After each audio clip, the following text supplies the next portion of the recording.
Bienvenue à tous dans notre méditation « Sa grâce nous suffit » qui a pour titre « Sang bleu ». Selon la loi, presque tout est purifié avec du sang.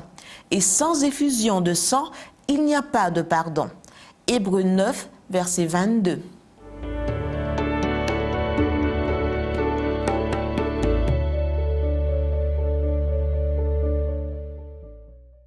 Lorsque le Seigneur a fait une promesse à Abraham, les alliances étaient signées avec le sang d'un sacrifice et impliquaient la mort de quiconque ne respectait pas le contrat. Le Christ n'a pas versé son sang en tant que transgresseur, mais comme sacrifice qui ratifiait le pacte. Notre vie est transitoire, mais la nouvelle vie que Dieu nous offre est durable.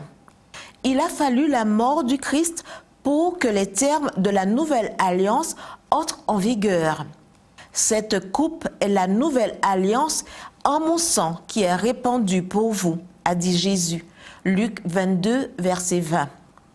En 1994, Robert Rodat a enquêté sur l'histoire des 8 frères Niland. Ils sont tous morts pendant la guerre de sécession.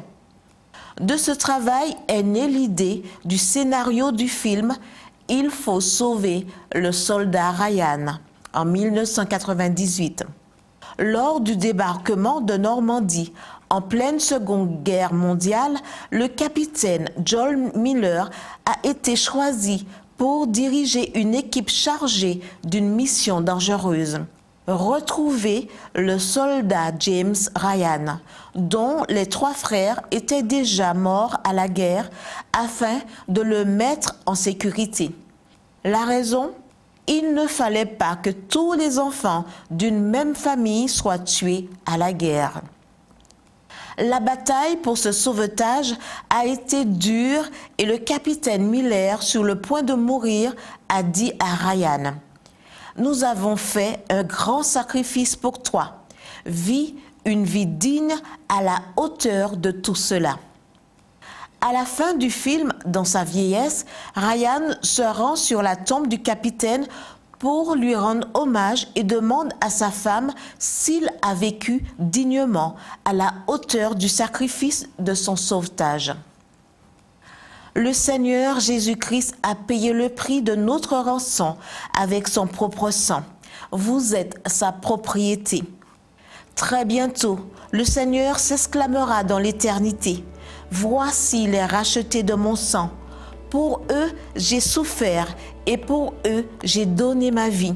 Je veux qu'ils demeurent en ma présence durant l'éternité. »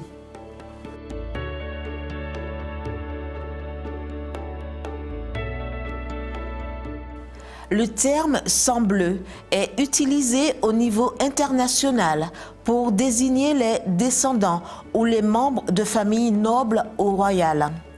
Personne ne peut obtenir la grâce par ses propres mérites. Nous sommes tous indignes, mais comme Ryan, nous sommes appelés à vivre dignement à la hauteur du prix de notre sauvetage. Nous avons été sauvés par le sang bleu du capitaine et roi pour vivre en tant que sauveteurs. Vivez-vous une vie digne du Fils du roi? Amen.